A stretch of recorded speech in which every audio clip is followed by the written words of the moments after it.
Right now, I'm going to take a look inside the box of a Havit Oasis matte black garden spike.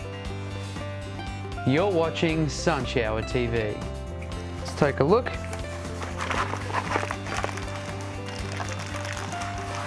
Okay, it's all in one piece here. So we have our very simple.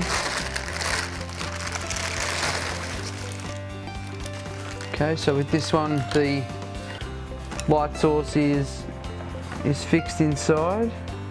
Yeah, we can't open that, so that's all just one piece. And we've got a nice matte black finish and our Allen key to adjust our spotlight. And our instructions here as well. And that's it. Links to all the products are in the description below, and if you found that video useful, please give it a like and subscribe on YouTube.